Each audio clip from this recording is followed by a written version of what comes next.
fundamental en nuestro universo que nada existiría en el mundo sin ella, ni siquiera nosotros.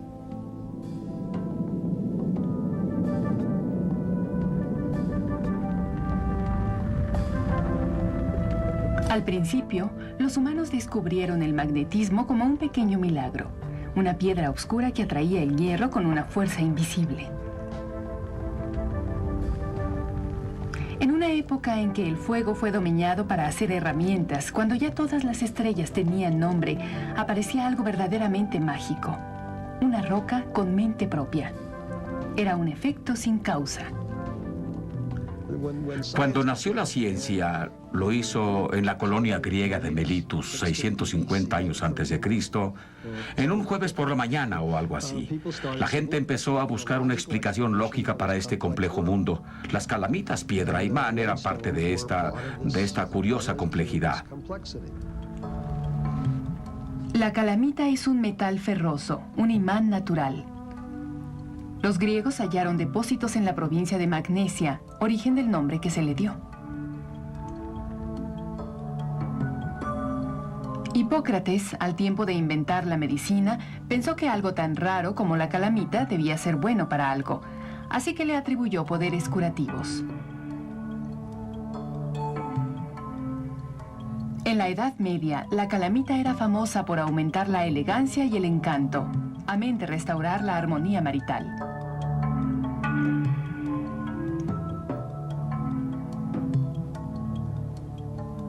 La gente pensaba que curaba todo, desde males cardíacos hasta la gota.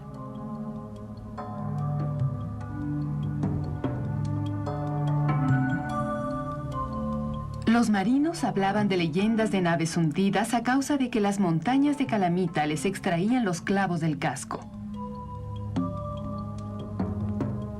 En 1269, Petrus Peregrinus comenzó a explicar la magia. ¡Tarán! Explicó que toda calamita, si rotaba libremente, apuntaba a la misma dirección. Esta roca tiene propiedades muy especiales y resulta que es verdad. Peregrinus también demostró que la roca podía transferir su poder magnético a una aguja de hierro común y corriente. Se colgaba en el puente y los marinos podían navegar al norte. Los viajeros ya no tenían que depender del sol y las estrellas como guías. Magnetice un pedazo de hierro, colóquelo sobre un pivote y ya tenemos una brújula, lista para guiar a un marino dominguero por la bahía o a Colón hasta el Nuevo Mundo.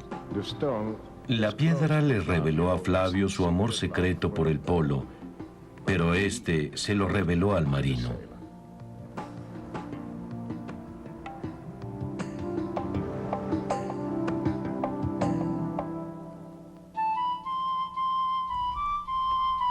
En 1600, el revolucionario tratado de Guillermo Gilbert sobre el imán reveló que golpeando el hierro se provoca un magnetismo en el metal. También dictaminó que una aguja imantada colocada sobre agua no solo apuntaba al norte, sino que se inclinaba también hacia la tierra.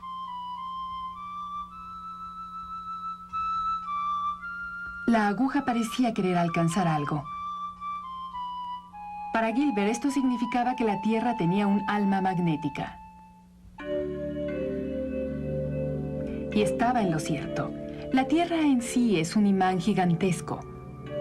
Los investigadores de hoy piensan que el magnetismo procede de la corriente de metales líquidos en el núcleo terrestre, pero hay todavía tantas preguntas como respuestas. Sabemos que los imanes vienen en todos tamaños, tan grandes como el mundo y tan pequeños como un átomo. Hoy sabemos que el origen de todo magnetismo está en el átomo, y de este la forma de cómo funciona el mundo. La manera en que el mundo funciona no es más que el átomo y sus cargas eléctricas, con nombre propio, el electrón y el núcleo. Estas son esencialmente las dos partes del átomo. El núcleo consiste en pequeñas cosas flotando en medio de un volumen gigante en el que los electrones giran alrededor. Si tenemos una carga eléctrica que se mueve, crearemos un campo magnético. Pero si estos imanes se alinean mal, surge el polo norte y el polo sur. Y existe un polo norte y un polo sur, los cuales van en sentido opuesto. El efecto neto entonces es de cero magnetismo. Y esos son la mayoría de las sustancias. No tienen magnetismo. Pero en algunos metales, como el hierro, se alinean grupos de átomos que orientan sus polos en la misma dirección. Estos grupos se llaman dominios magnéticos o regiones de imantación uniforme. De pronto tenemos una acumulación de todos los polos norte por un lado y todos los polos sur por el otro. Ya tenemos una barra de imán. Un poco más, mira eso. Puedes ponerle un poco más, luego se sigue igual. De esta forma se puede observar el magnetismo. ¿Qué notas que pasa cuando los deja caer? El campo magnético no es uniforme. Tiene líneas magnéticas invisibles que salen de ambos extremos del imán. Mira esas bellísimas líneas magnéticas de fuerza. La Tierra es un poco grande, pero si pudiéramos rodearla de polvo de hierro, se verían esos lazos de fuerza magnética. Como todos los imanes, las líneas del campo de la Tierra convergen en sus polos magnéticos. Ese campo es el que nos protege de la radiación cósmica. Como el Sol es una estrella grande y poderosa, está constantemente proyectando un chorro muy poderoso de partículas cargadas que vuelan a través del espacio. Y allá donde tocan el planeta Tierra puede dañarnos la radiación que causan, nos puede provocar cáncer en la piel, cataratas, etc. El campo magnético de la Tierra canaliza esas partículas cargadas y actúa como barrera para prevenir que ataquen la atmósfera. Sin embargo, el campo terrestre se sumerge en el polo norte y en el polo sur. Cuando estas partículas cargadas llegan a la atmósfera, la ionizan, fabrican un débil plasma como el que vemos aquí. Plasma, un gas supercaliente en el que los electrones son separados de su núcleo. Estos velos de plasma son lo que vemos en la maravillosa luz que llamamos la aurora boreal. Estas cortinas de luz vivieron en las leyendas de la gente del norte. Los Inuit de Alaska pensaron que la aurora boreal representaba las batallas celestiales. Los alemanes del siglo XVI creían que el cielo estaba en llamas. Para los Chukchi de Siberia, las almas de sus difuntos vivían en la luz.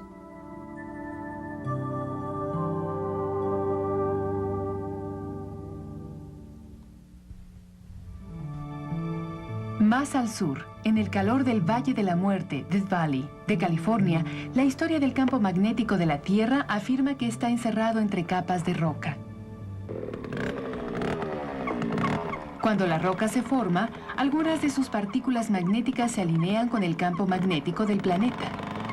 Con muestras cortadas de las diferentes capas de piedra, los científicos demuestran que la Tierra ha tenido el mismo alineamiento magnético durante 700.000 años.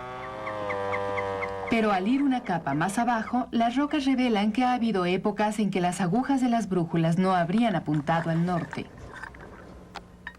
Una de las cosas más extrañas en el magnetismo puro es la inversión magnética. La idea de que el campo magnético completo del planeta pueda desalinearse del eje de rotación puede hacer que en lugar de apuntar al norte, el campo magnético apunte al este por un tiempo y después se restabilice y la aguja de la brújula apunte al sur. El Valle de la Muerte es un lugar ideal para saber más sobre la inversión magnética. Existe una falla activa que recorre todo el fondo del valle. Ha interesado a estos lechos del lago, los ha volteado, los ha impulsado y los arroyos se han diseccionado a través de ellos. Y con ello tenemos casi un 100% de exposición. Este es uno de los pocos lugares que podemos visitar. El campo magnético se inició en un estado normalmente magnetizado y al recorrer 3 o 4 metros encontramos un estado discretamente inverso. Aún así, lo que descubrimos es la historia del campo terrestre. Todo pequeño lecho al formarse conserva precisamente el campo magnético existente en el momento.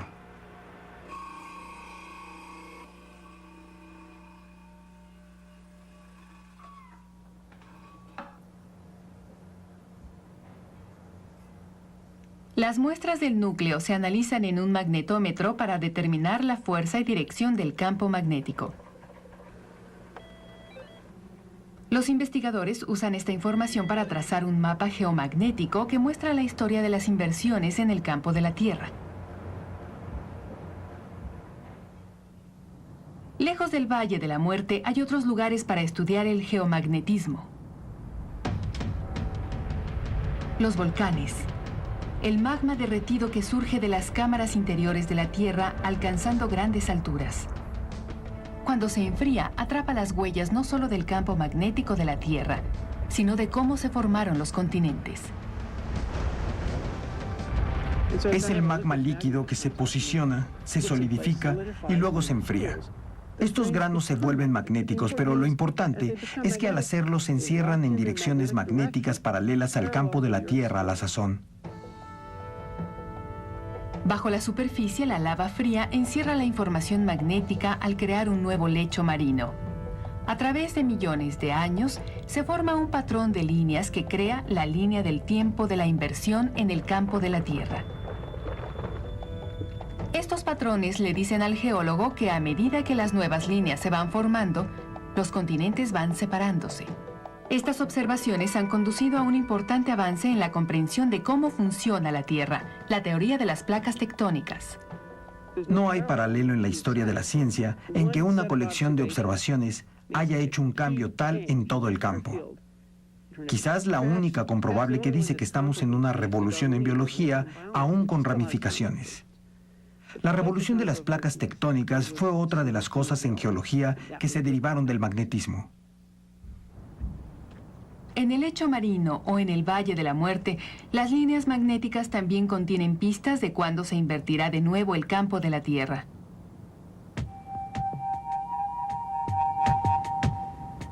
Los estudios indican que estamos en un periodo en que el campo magnético está declinando con rapidez, un 15% desde 1670. Si continúa esta tendencia, la Tierra puede perder todo su campo magnético en unos 2000 años. Las brújulas serían inútiles, la aurora boreal desaparecería y nuestro planeta quedaría expuesto a la radiación.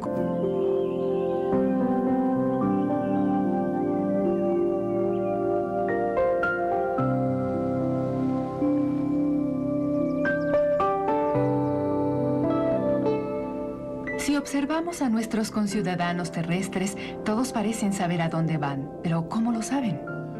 El biomagnetismo puede ser la respuesta. Se ha especulado durante mucho tiempo acerca de que el campo magnético de la Tierra proporciona una clave que puede ser utilizada por los organismos, especialmente después de que el humano pudo utilizar el compás imantado como auxiliar en la navegación. La gente especulaba que el campo magnético de la Tierra también podría dar la clave a otros organismos en la navegación por todo el mundo. El misterio de cómo navegan los animales es un problema grande en biología sensorial. ¿Cómo sabe hacer esto un animal? Varios grupos de biólogos han estudiado esto y se ha descubierto que los animales son extremadamente listos. Las palomas, por ejemplo, pueden oír sonidos en frecuencias más altas y más bajas que los humanos. Pueden oír las vibraciones del puente de Nueva York y hacer ahí su nido. Pueden ver patrones de luz polarizada en el cielo y tienen una brújula solar.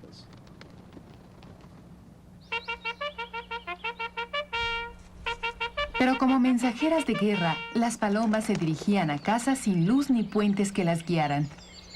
Las aves estaban usando otra técnica para encontrar su camino. La respuesta llegó en un nublado día en 1974, cuando los investigadores de la Universidad de Cornell adaptaron imanes a las cabezas de las palomas. Las aves que normalmente volaban directamente a casa se desorientaron sin remedio. Al ver que las palomas pueden usar el magnetismo para navegar, se iniciaron nuevos estudios en la migración animal. Uno de los aspectos más asombrosos de este trabajo es que hay un gran número de animales muy simples que evidentemente han desarrollado la habilidad de percibir algo que nosotros no podemos ver. Ya avanzó el otoño y en las costas de Florida las langostas están de viaje. Su única oportunidad para sobrevivir es alcanzar las profundidades más tibias y calmadas antes del invierno. Pueden continuar su curso a pesar del hecho de que en ocasiones migran por la noche, cuando hay una tremenda cantidad de sedimento suspendida en el agua y la visibilidad es muy pobre. Aún así, pueden migrar en condiciones en que las olas y corrientes de agua pasan sobre ellas en diferentes direcciones.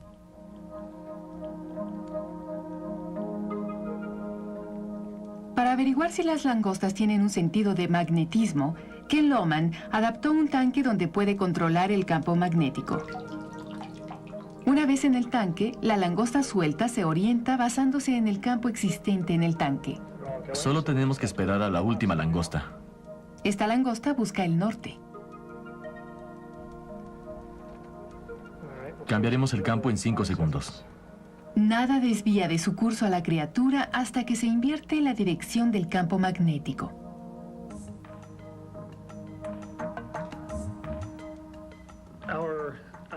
Los resultados de nuestros experimentos en el laboratorio demuestran que las langostas tienen la habilidad de orientarse sintiendo el campo magnético de la Tierra.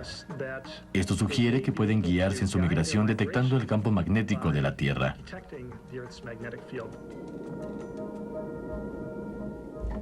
Libres del control de Ken Lohman, las langostas hacen lo que tienen que hacer: una danza migratoria a lo largo de las líneas magnéticas de fuerza.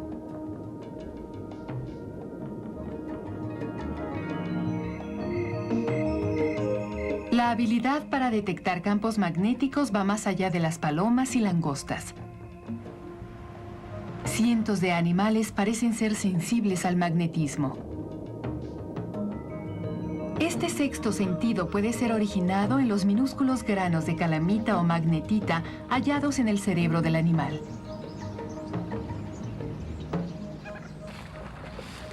La cuestión es qué tan pequeñas pueden ser y considerarse aún biomagnéticas. Richard Frankel recoge bacteria de los pantanos de agua salada en la costa de California para estudiar sus propiedades magnéticas.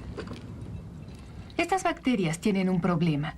Buscan alimento y seguridad en el fango bajo los estanques, pero no tienen ojos para guiarse y son demasiado pequeñas para ser afectadas por la gravedad.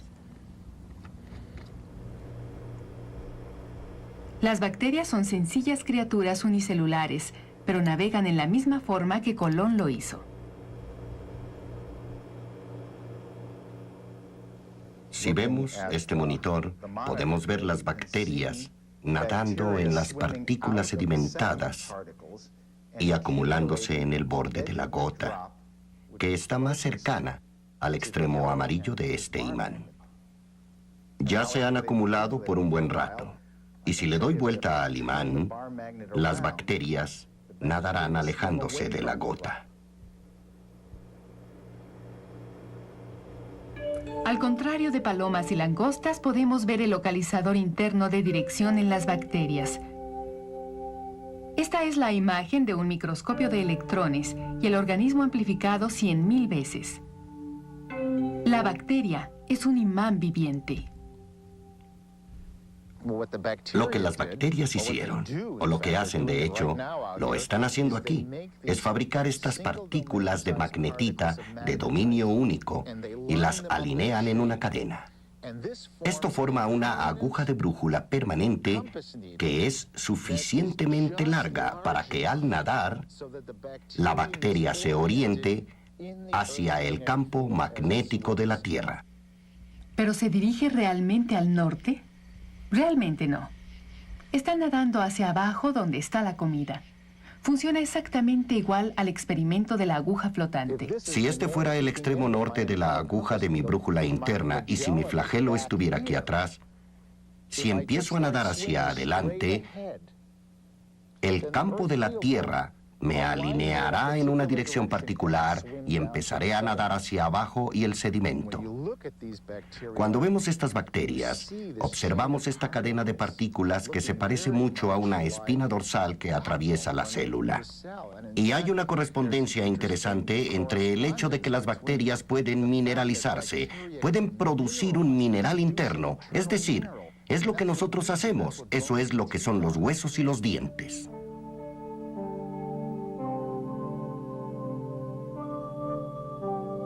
Es casi una idea divertida.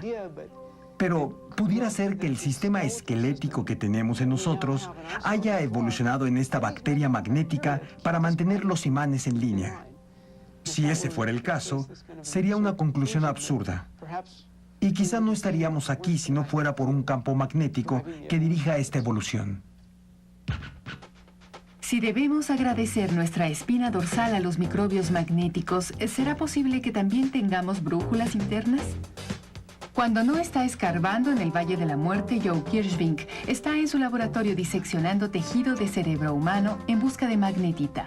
La encuentra, imanes miniatura entre las neuronas. El descubrimiento de un material permanentemente magnético en el tejido humano es una sorpresa. Si tomo un imán, generalmente no se pegará a mi cabeza o a mis dedos.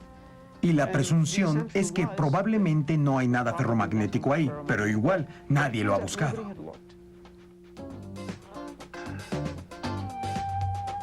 Lo que Kirschvink hizo fue convertir sus muestras de tejido en un tipo de sopa cerebral. Un fuerte imán colocado en el líquido arrastró los cristales de óxido ferroso en suspensión. Hasta el momento lo que sabemos es que todos los cristales que hemos visto, que han sido extraídos y purificados y estudiados, son imanes perfectamente biológicos. Los cristales en nuestro cerebro son casi idénticos a los de las bacterias. Si consideramos que las aves y los peces y otros vertebrados son primos en la evolución y que también producen este material, no debería sorprendernos tanto que nosotros también lo hagamos. Son nuestros antecesores. Así que tenemos imanes en el cerebro, pero no parece que haya suficientes para hacernos útiles o servir a algún propósito como seres humanos.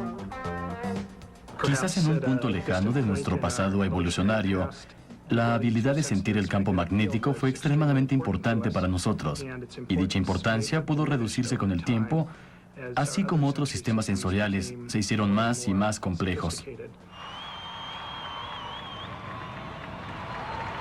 El magnetismo humano puede ser más útil como metáfora de conversación que como localizador de direcciones. Hablamos de gente que tiene una personalidad magnética. Gente a la que encontramos atractiva. Otros nos parecen repulsivos. A los que son muy diferentes los llamamos polos opuestos. La atracción y la repulsión, razón y energía, amor y odio, todos necesarios para la existencia humana. 18, Franz Anton Mesmer propuso la existencia de una fuerza llamada magnetismo animal. Para él, esto era algo más que una metáfora. Su teoría era que había un tipo de fluido que corría de los polos de la Tierra a través de los polos humanos y así sucesivamente, y que cuando el flujo no tenía reparos, esto constituía la salud. Si de alguna forma se bloqueaba, entonces sobrevenía la enfermedad. Su terapia consistía en frotar a la gente con imanes. Él hacía que una persona se tragara una mezcla conteniendo hierro antes de adaptarle imanes en diferentes partes del cuerpo. Ella le informaba sentir un flujo de misteriosos fluidos recorriendo sus venas. Mesmer aplicaba lo que él llamó sesiones terapéuticas. En una de ellas, los pacientes se sentaban alrededor de una tina de ácido sulfúrico, sosteniéndose de las barras de hierro. Se mesmerizaban. Aunque fue declarado charlatán y matasanos por la Comisión Real, Mesmer había iniciado algo, el eslabón magnético entre la magia y la medicina.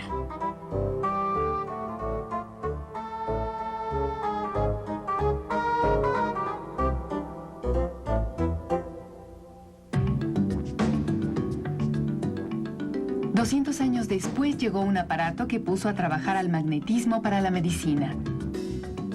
La resonancia magnética revolucionó la medicina y el acrónimo MRI entró en el léxico popular.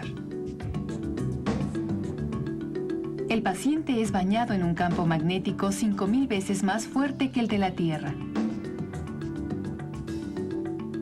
Este campo causa que ciertos núcleos del cuerpo se comporten como agujas de brújula, girando hasta que se alinean. Después los núcleos son atacados por ondas de radio pulsantes. Una vez que las pulsaciones cesan, los núcleos caen a su estado original inducidos por el imán. La energía liberada actúa como señales miniatura de una estación de radio. Estas señales pasan a una computadora donde se traducen en una imagen. Las imágenes de MRI salvan vidas al detectar cánceres mortales como este tumor cerebral, más precozmente y con más seguridad que otras técnicas de imagen como los rayos X. El magnetismo ha abierto un nuevo sentido en el sexto sentido. Podemos llamarlo un séptimo sentido que hemos tenido que crear con estos grandes imanes y toda la tecnología que hemos desarrollado. Creo que nos ha dado un nuevo estímulo en el cuerpo. Estamos apenas rascando la superficie en cuanto a lo que nos puede proporcionar este nuevo sentido y esta nueva información sobre el funcionamiento de nuestro organismo y en la vida en general.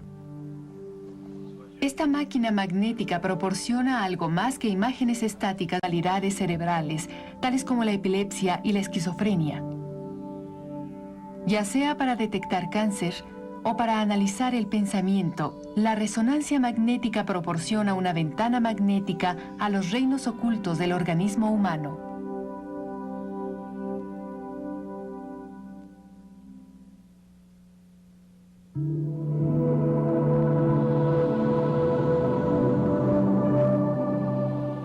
El magnetismo es más que una fuerza invisible que protege la Tierra y que guía a sus habitantes. Junto con la electricidad, el magnetismo encendió la era de las máquinas y creó el mundo moderno. La electricidad y el magnetismo se usan para que los motores y las videocintas que usamos en nuestros autos y en nuestros estéreos funcionen.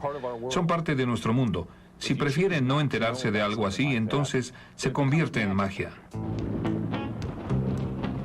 Comprender lo que parecía un eslabón mágico entre la electricidad y el magnetismo se inició con una observación. Cuando los barcos reciben un rayo, las brújulas a bordo se vuelven locas. En 1820, un danés llamado Hans Christian Ørsted revivió este fenómeno natural en su laboratorio. Colocó una brújula cerca de un alambre adherido a una batería. Cuando la corriente eléctrica fluyó a través del alambre, la aguja de la brújula golpeó. Ørsted ha demostrado que una corriente eléctrica genera un campo magnético. En Inglaterra, Michael Faraday dio un gran impulso al trabajo de Ørsted. Su estudio sobre el electromagnetismo durante 40 años provocaría una revolución técnica.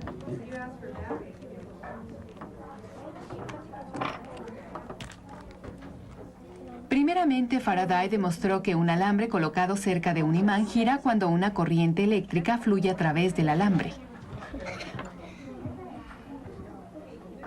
Ese fue el principio del motor eléctrico. ¿Lo tenemos? ¿Lo tiene? Sí. Tenemos un motor. Años después, Faraday realizó su segundo hallazgo. Descubrió que moviendo un imán dentro y fuera de una espiral de alambre, se crea una corriente eléctrica en el alambre. Ese fue el principio del generador eléctrico. La energía mecánica podía convertirse ahora en energía eléctrica y la energía eléctrica en energía mecánica.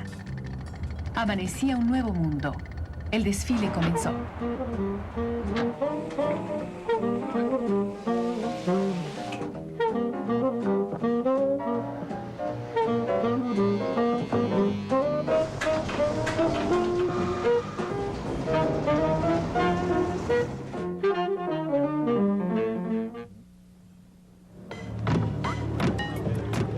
Si visitamos la filmación de una película, veremos cuán presente está. Bien, ¿cómo está el auto? ¿Nos gusta el auto? Está sentado, ¿no es así, Matthew? No, estoy de pie. Estás de pie. Estoy de pie ahora. Hemos pasado de la era de las máquinas a la era de la información. Otra revolución tecnológica provocada por el magnetismo. Otra fuerza magnética en funciones. ¿Listos, por favor? Estamos filmando. ¿Cámara? Acción. Los imanes en el motor de la cámara mueven la película. Los audífonos tienen imanes que mueven los pequeños diafragmas metálicos para reproducir el sonido. La imagen en el monitor del video está pintada por un rayo de electrones controlado por un imán. La computadora almacena sus bits y sus bytes en un disco magnético. Un imán en la cabeza de grabación almacena la información de audio.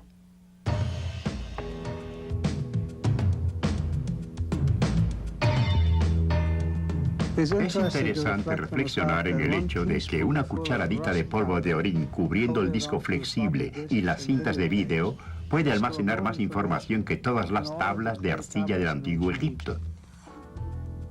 La cinta de audio, los discos de computadora y los videocassettes, todos almacenan la información magnéticamente.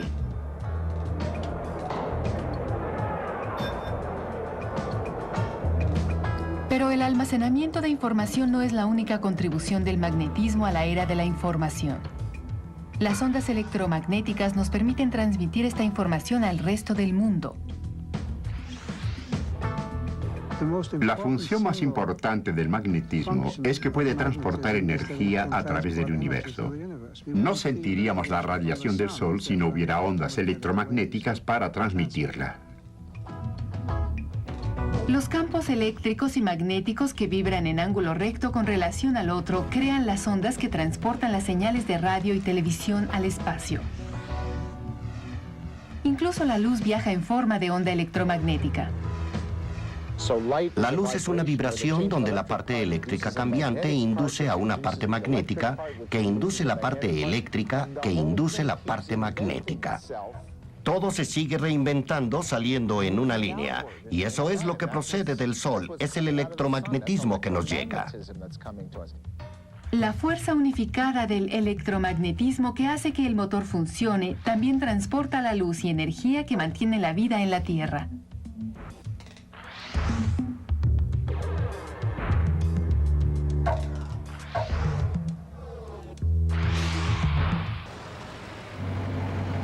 El magnetismo ha hecho posible nuestro mundo moderno, pero el viaje no ha terminado. ¡Silencio! Ahora la carrera está a punto de comenzar. Espera. ¿En sus marcas? ¿Listos? ¡Fuera! ¿Listo? 1. Cuando corramos en el siglo XXI, posiblemente lo hagamos en un imán. Este no es un tren ordinario. Es un vehículo de levitación magnética conocido como maglev, una máquina que usa imanes para volar. Coloque dos terminales norte de un imán juntos y se rechazarán. La fuerza que impulsa un auto de juguete puede también levantar un maglev de 50 toneladas sobre sus rieles. Los fuertes imanes del vehículo provocan fuerzas repelentes en la vía de aluminio, al igual que su rostro se refleja en un espejo. No hay interacción entre un imán permanente y el aluminio porque el aluminio no es magnético. Si este aluminio se mueve, esto provoca una poderosa fuerza repulsiva en el aluminio, y esto es porque el imán provoca una imagen de sí mismo en el aluminio. Ve un imán de la misma polaridad. El polo norte ve al polo norte y lo repele. Los imanes repelentes levantan al maglev a 15 centímetros de la vía. ¿Pero qué impulsa al vehículo? Una atracción y una repulsión. Alternando los campos magnéticos en la vía, se interactúa con el vehículo para impulsar el maglev flotante a más de 500 kilómetros por hora. Si todo esto le parece ligeramente conocido, es porque los vehículos flotantes han sido un recurso de la ciencia ficción durante décadas. Y los maglev reales han existido igual tiempo. En Nueva York, en 1914, Emil Baseley patentó el primer maglev. Funcionó tan bien que se estrelló contra el muro del laboratorio. A partir de Baseley, Henry Kolm y otros han perfeccionado sus diseños del maglev. Con vehículos ya sobre vías en Alemania y en Japón, americanos como Kolm están esperando ver si sus maglevs volarán. El magnetismo ya ha revolucionado nuestra sociedad en varias formas. Está cerniéndose, en espera de hacer cosas nuevas. Ya están haciendo algo nuevo en el laboratorio de imanes en el Instituto Tecnológico de Massachusetts. Usan magnetismo para crear energía del agua. Si se dividen átomos de uranio, algo de su masa se convierte en energía. Mucha energía. Esto es la fisión nuclear. También se puede crear energía al conjuntar los átomos. Fusionando dos átomos de hidrógeno se obtiene un átomo de helio. Más energía. Esto es fusión nuclear. En el Tecnológico de Massachusetts se están usando imanes para crear energía de la fusión. Steve Fairfax es ingeniero en jefe del reactor de fusión de plasma Tokamak en el Instituto Tecnológico de Massachusetts. Es quien cuida de la botella. Enviamos la energía para una ciudad de tamaño regular a través de estas paredes de concreto de 1,5 metros y a los imanes del Tokamak, donde los usamos para producir un campo magnético muy poderoso.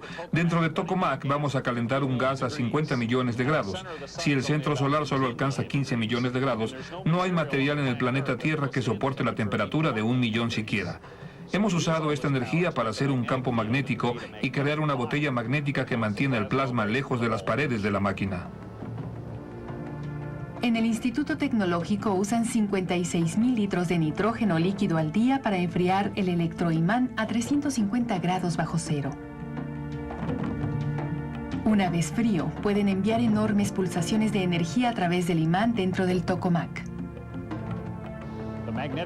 La fuerza magnética es tan grande que levantaría una pila de autos tan alta como el Monte Everest, y toma 100 pernos como este para evitar que la máquina vuele en pedazos. Dentro de la cámara circular de la máquina se calientan los gases hasta que los átomos pierden sus electrones y el gas se convierte en plasma. Como está muy caliente para otear dentro del Tokamak, Fairfax tiene un modelo que muestra cómo se usan los campos magnéticos para inducir la fusión. Si tomo este imán de herradura y lo acerco al plasma, se puede ver cómo el campo magnético de este imán tiene un fuerte efecto sobre el plasma. Puede moverlo. No usamos imanes de herradura en nuestra investigación. Usamos electroimanes como este. Cuando lo volteamos, se puede ver que el plasma se comprime lejos de las paredes del tubo. Al no tocar el tubo, el plasma está más caliente. No se enfría al tocar el tubo, y esto lo hace más brillante. Este es el mismo principio que usamos en nuestra máquina, solo que este plasma únicamente alcanza a unos miles de grados y nuestra máquina tiene temperaturas de 50 millones de grados. El Tokamak requiere ahora de más energía que la producida por la fusión, pero cuando alcance 50 millones de grados, estarán un paso más cerca de producir energía para iluminar al mundo. Energía para reemplazar combustibles fósiles. Energía económica. Significa que tendremos la forma de extraer energía del agua de mar sin causar contaminantes por elementos combustibles radiactivos desechables. Solo produciremos energía pura y luz. Ese es el sueño.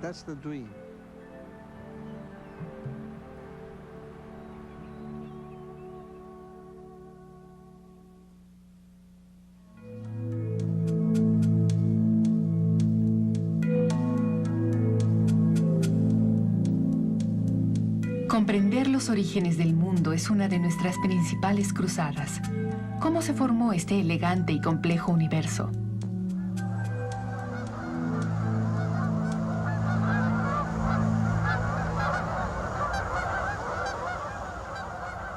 En Fermilab, cerca de Chicago, están utilizándose imanes para imitar los momentos de la creación.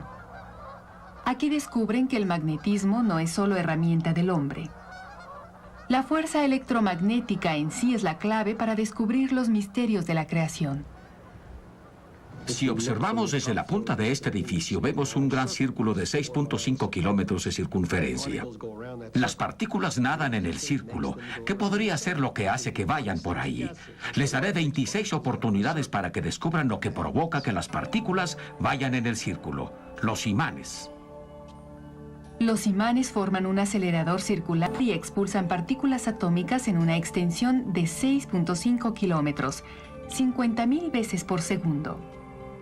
Cuando estas partículas chocan, se forma una gran explosión Big Bang miniatura.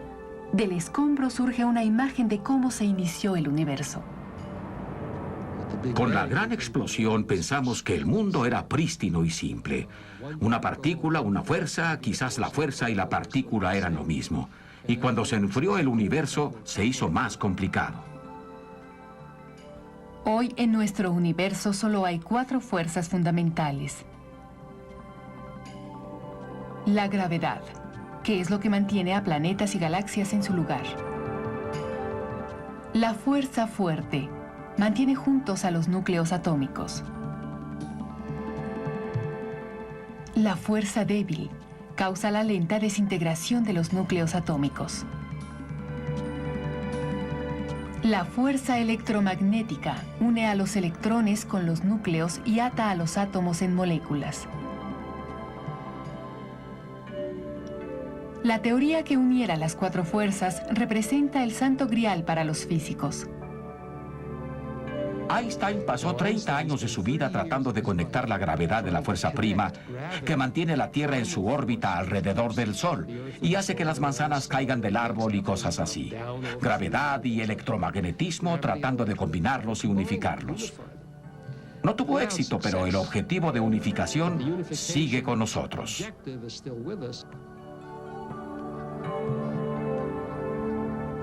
Pero los científicos de hoy día han unido solo 2 de las 4 fuerzas. Actualmente, la débil unificación electromagnética se ha logrado reproducir en laboratorios como el Fermilab que tenemos aquí, ya que el electromagnetismo debilitado es representativo de las temperaturas que se pueden producir artificialmente por colisión en nuestro laboratorio. Para lograr la total unificación, los físicos requerirían de un acelerador de 1000 años luz. Aun cuando tal acelerador se lograse, nadie sabe qué beneficios traería. Pero así ha sido siempre el magnetismo. Desde la brújula a la creación, esta misteriosa fuerza nos induce a un mundo de descubrimientos.